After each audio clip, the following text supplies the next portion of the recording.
welcome to my channel. For today's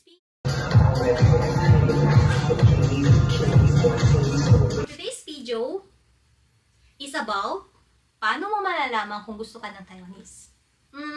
Okay, una-una niya, bibigyan ka niya ng pagkain or drinks.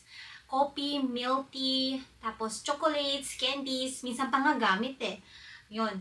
So, kwento ko sa inyo yung friend ko Taiwanese. Dalawa sila. Tinanong ko sila, ano yung una nilang tinitingnan sa girl? Sabi nila, mukha daw, tapos yung katawan. Then the last is yung ugali. Yun yung sabi niya. Kahit sino naman siguro unang tinitingnan ata yung face. Sunod yung attitude na. Yun. Okay, yun na yun. Siyempre, una is bibigyan ka nila ng pagkain. So, malalaman mo na seryoso sila kung ipapakilala ka nila sa parents nila. Meron dyan, 3 months pa lang, pinakilala na sa magulang. Ako kasi 6 months bago niya ako pinakilala sa magulang. Kasi, kikilalanin ka muna nila bago ka nilang dalhin sa bahay nila, ipakilala sa parents nila. Ganun sila. Kikilalanin ka muna nila.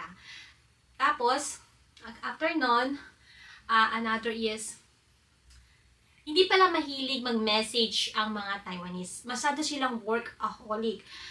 Hindi sila mahilig lagi na mayat-maya, minuto o oras-oras nag-chat-chat. Hindi sila ganon. So, ito naman, okay sa akin kasi hindi ako mahilig mag-chat. So, sa ganitong situation, okay kami. Hindi talaga ako mahilig mag-chat. As long as naramdam mo na seryoso sa'yo at mahal ka nung boyfriend mo, okay na yon. Yun, basta hindi sila mahilig mag-chat. Then, malalaman seryoso sila sa'yo kapag nilalabas ka din nila, pinakilala sa parents nila, tapos meron silang time kahit na busy sila sa work. Then, matakaw pala sila sa tulog. Sobra. Ang gising ng mga yan is 11 AM pag rest day. Yun, sobrang takaw nila sa tulog.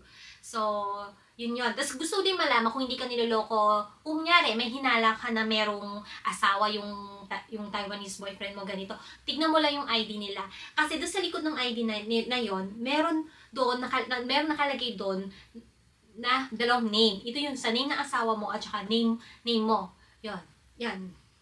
Diyan mo makikita sa ID nila yon kung may asawa sila or wala. Yun lang. Tapos, ano pa ba? Tapos, sabi din pala nila, karamihan, ang mga nasa edad na Taiwanese, seryoso daw. Yeah, tama, seryoso sila. Sabi. Tapos, meron din naman na Taiwanese nasa edad na 35 years old, napakababaero. Napakadaming naging jowang Pinay dito sa Taiwan. Kakaaway mga Pinay.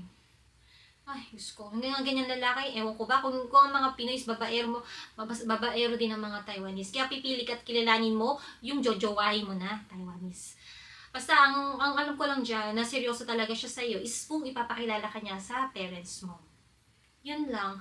Tapos din, yung isang clue din dyan na kung kailangan mo din kasi malaman kung may plano siya sa'yo sa future.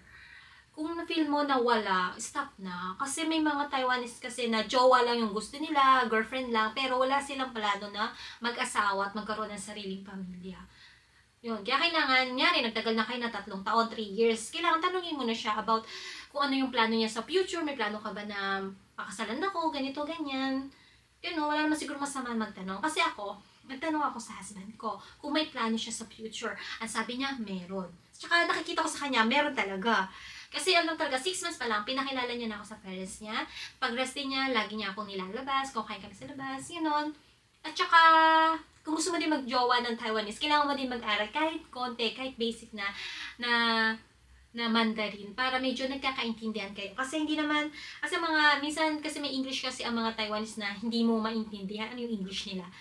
Ganon. Siguro pag nakausap yung ibang Taiwanese, siguro malalaman niyo kung ano yung sinasabi ko. Parang naman sila mag-English. Iba nga lang yung pagka-pronounce nila. Ganun lang. Ako naman, sa asawa ko, pag nag-uusap kami, nagkukwentuhan kami is Chungwon. Nag-aral talaga ako ng Chungwon kasi gusto ko makipagkwentuhan sa asawa ko, ganyan.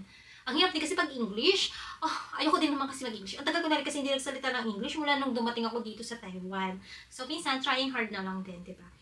Yun lang. Wala na ako maisip. Yun lang. Bye-bye. Thank you. Thank you for watching.